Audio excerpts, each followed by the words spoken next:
Hi hello అండి అందరికీ నమస్కారం. Welcome back to my channel. ఈరోజు మన ఛానల్లో నేను ఏ డే ఇన్ మై లైఫ్ అనే వీడియో అయితే తీస్తున్నాను. ఇది నేను సాటర్డే రోజు షూట్ చేసిన వీడియో అండి.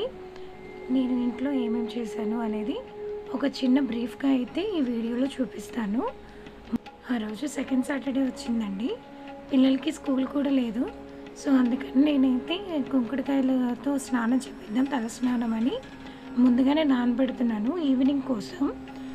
పిల్లలకి కుంకుడుకాయలతో స్నానం చేయించడం అంటే వాళ్ళకి స్కూల్ ఉన్న టైంలో అయితే కుదరదండి.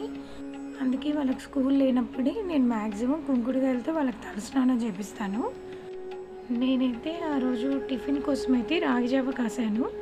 రాగి జావ విత్ బెల్లం అలాగే పాలు కాంబినేషన్ అనమాట. ఈ కాంబినేషన్ ఎంతమందికి ఇష్టమో కామెంట్ చేయండి. ఈ రాగి జావ హెల్త్కి కూడా చాలా మంచిదండి. ఎందుకంటే బెల్లంలో ఐరన్ ఉంటుంది, రాగుల్లో కాల్షియం ఉంటుంది, పాలల్లో ప్రోటీన్ అలాగే కాల్షియం దొరుకుతుంది మనకి. సో అందుకని ఈ మూడు మిక్స్ చేసుకొని తాగడం వల్ల మనకి ఎముకలు చాలా గట్టిగా అవుతాయండి. రాగుల్లో కాల్షియం ఎక్కువగా ఉంటుంది కాబట్టి ఇది చేసుకోవడం కూడా చాలా ఈజీ. పిల్లలకి స్కూల్ ఉన్న టైంలో మీరు త్వరగా పిల్లలకి పొట్ట నింపి పంపాలంటే ఇది ఒక బెస్ట్ ఆప్షన్ అండి. వారంలో ఒక 2 టైమ్స్ అయినా ఇది చేసుకోవచ్చు. రోజు ఇల్లు అయితే తుడుచుకుంటాం కదండి. కాకపోతే నేను ఇక్కడ మంగళవారం, శుక్రవారం అలాగే శనివారం పూట మాత్రం ఇల్లు తుడిచేటప్పుడు కొంచెం పసుపు అలాగే కల్లుప్పు ఇంకా ఫ్లోర్ క్లీనర్ ఈ 3 వేసుకొని అయితే ఇల్లు తుడుస్తాను. ఇక్కడ నేనైతే శనగలు నానబెట్టుకున్నానండి. ఈవినింగ్ టెంపుల్కి వెళ్దామని ప్లాన్ అయితే ఉంది, అందుకని శనగలు నానబెట్టుకున్నాను. ప్రసాదం కోసం కాదండి, ఈ శనగలు అక్కడ ఉన్న గోవులకి తినిపించడానికి. ఎందుకంటే మా అందరూ ఆల్మోస్ట్ అట్టికాయలే పెడుతూ ఉంటారు కదా గోవులకి. ఇలా శనగలు, అలసందలు ఇట్లాంటివి కూడా పెడితే చాలా మంచిదంట గోవులకి. రీజన్ ఇది ఒకటి కాదండి, గోవులకి అట్టికాయలు పెట్టడం వల్ల మోషన్స్ కూడా అవుతున్నాయంట. ఆల్మోస్ట్ అందరు అట్టికాయలే పెడుతూ ఉంటారు కదా, దానివల్ల ఒకటి. అలాగే అట్టికాయలు త్వరగా మగ్గిపోవడానికి వాటి మీద కొన్ని మందులు, కెమికల్స్ అయితే కొడుతూ ఉంటారు కదా. సో దానివల్ల కూడా వాటికి మోషన్స్ అనేవి అవుతాయంట. మీలో ఎవరైనా గోవులకు కానీ అలాగే ఎద్దులకు కానీ ఇలా అట్టికాయలు ఏమైనా పెట్టేటప్పుడు కొంచెం వాటి తోలును తీసేసి పెట్టండి. నేను ఇక్కడైతే కర్రీ కోసం ప్రిపేర్ చేసుకుంటున్నానండి. దోసకాయ, టమాటా అలాగే ములక్కాయ కర్రీ చేద్దామని. ఇదైతే ఒక పూట కోసమే చేసుకుంటున్నాను, ఎందుకంటే ఈవినింగ్ టెంపుల్కి వెళ్తున్నాం కాబట్టి ఆల్మోస్ట్ బయటే ఏదో ఒక టిఫిన్ చేసేసి అయితే వస్తాము. సో అందుకని ఒక పూటకి సరిపడా అయితే చేసుకుంటున్నాను కర్రీ. నేను దోసకాయ, టమాటా అలాగే ములక్కాయ కర్రీ ఎలా చేసుకుంటారో కూడా వీడియో అయితే చూపిస్తున్నాను. ఇందులో నాన్ వెజ్ తినేవాళ్ళు కనుక ఎండు రొయ్యలు కానీ ఎండు చేపలు కానీ వేసుకొని తింటే చాలా బాగుంటుంది. ఆ రోజు సాటర్డే కాబట్టి మేము అలాంటివి ఏం చేసుకోలేదు. జస్ట్ దోసకాయ, టమాటా, ములక్కాయతోని నేను కర్రీ అయితే చేసుకున్నాను. ఈ వీడియోలోనే నేను మీతో ఒక యూట్యూబ్కి సంబంధించిన చిన్న విషయాన్ని అయితే షేర్ చేసుకుందామని అనుకుంటున్నాను.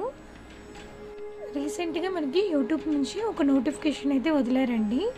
ఏఐ జనరేటెడ్ అంటే మనం ఏఐ జనరేటెడ్కి ఒక ప్రాంప్ట్ ఇచ్చేసి అలాగే వీడియో జనరేట్ అవుతుంది కదండి. ఆ వీడియోని తీసుకొచ్చి యూట్యూబ్లో డైరెక్ట్గా పెట్టేస్తే కనుక అది రీయూజ్డ్ కానీ రిపిటేటివ్ కంటెంట్ కింద తీసుకుంటారు, కానీ మానిటైజేషన్ అయితే అవ్వదని చెప్పేసి ఒక నోటిఫికేషన్ అయితే వదిలారు.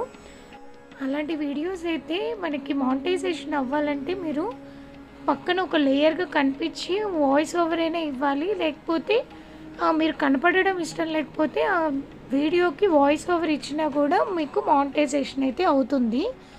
అలాగే స్లైడ్ షో వీడియోస్ పెట్టినా లేకపోతే ఒక వీడియో పెట్టేసి దానికి జస్ట్ మ్యూజిక్ పెట్టినా కూడా మానిటైజేషన్ అయితే అవ్వదని చెప్పేసి ఈసారి చాలా గట్టిగా అయితే యూట్యూబ్ నుంచి నోటిఫికేషన్ అయితే వచ్చింది.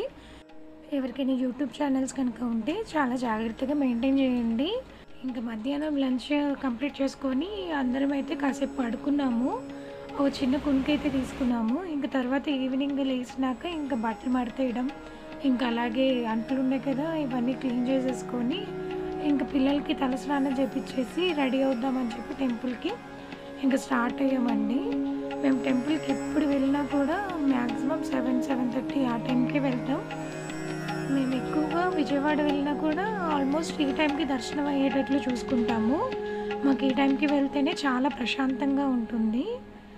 ఇంక ఇక్కడైతే టెంపుల్కి రీచ్ అయిపోయాము. ఇది గుంటూరులో వెంకటేశ్వర స్వామి టెంపుల్ అండి. ఎవరైనా గుంటూరులో ఉండే వాళ్ళు చూస్తున్నట్లయితే ఇది ఎక్కడ ఉందో టెంపుల్ అనేది కామెంట్ చేయండి.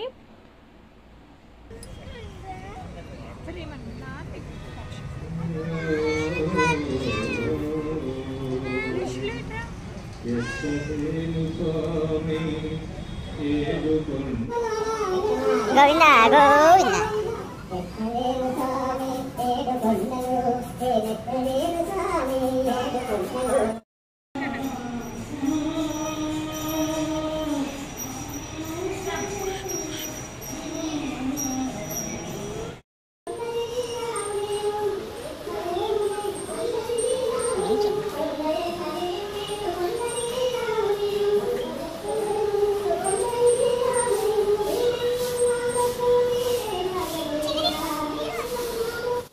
ఇక్కడైతే మనమే చక్కగా గోవులకి మనం తెచ్చినవి చక్కగా మన చేతులతోనే పెట్టొచ్చండి.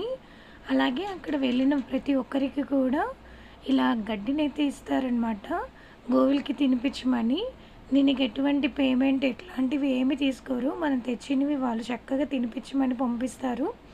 అలాగే వాళ్ళు మనం ఏం తెచ్చుకోకపోయినా కూడా వాళ్ళ దగ్గర ఉన్న గడ్డినిచ్చి మనం గోవులకి తినిపించమని అయితే అంటారు. రిషి